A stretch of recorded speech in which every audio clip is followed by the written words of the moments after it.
What is going on, everybody? Welcome back to the channel. Aftersound here, bringing you Splinterlands content every single day. We also stream right here on this channel every Tuesday, Thursday, and Sunday morning, so come by and say hello.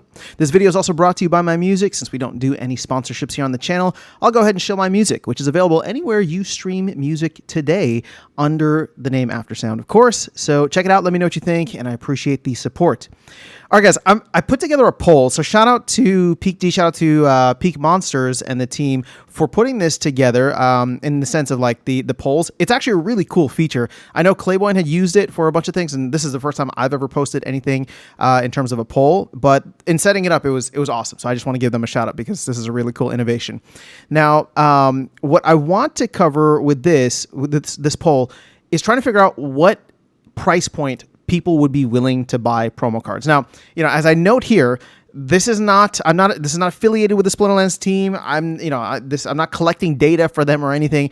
I'm simply trying to run some numbers myself. And if this ends up being helpful to the community or to the team, then awesome. So I would appreciate your participation. It's, I'm putting a link in the description so you can go straight to it on Peak D. Just hit, whichever one you think will be best and, or whichever one applies to you. And that would be awesome. So basically the way I have it broken down, this is the specific question here, right? I'm running this poll to gather feedback on how many people would purchase a max promo card at various prices, right? So the below poll is priced in DEC per BCX. So this top one here, right, 50,000 and 3,000, 50,000 for the legendary and 3,000 for the rare. That's what we have right now.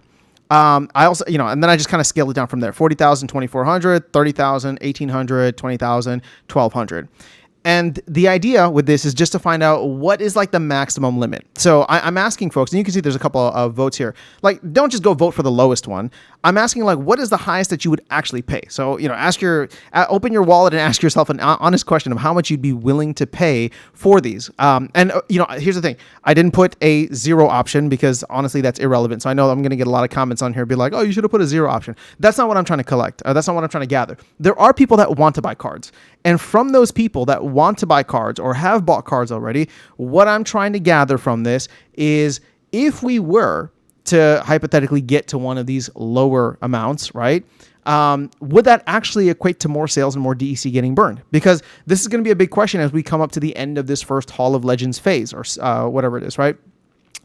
Once that's done, I don't know what the conversation is going to be like for the next couple of cards, but I believe there's going to be some kind of conversation, and that's largely going to depend on how much DEC gets burned or DEC gets sent to the DAO. But if we can provide some kind of data evidence to show that, hey, maybe there's a broader conversation to be had here, well, then we can take that and run with it. But until then, again, this is just a data gathering thing for me. I'm curious what you guys would think. So again, I'm putting a link directly to it in the polls. I'm putting a link directly to the polls in the description. I believe you have to go to Peak D. So if you're on Hiveblog or one of the other ones, I don't think the polls show up there. So make sure you go specifically to Peak D. The link below will take you directly to that. And I would appreciate your participation. Hopefully we can get some interesting data from this, and I'll cover the results in a future video. But that is all I have for you guys in this one. I'll catch you all in the next one and see you around the game. Take care.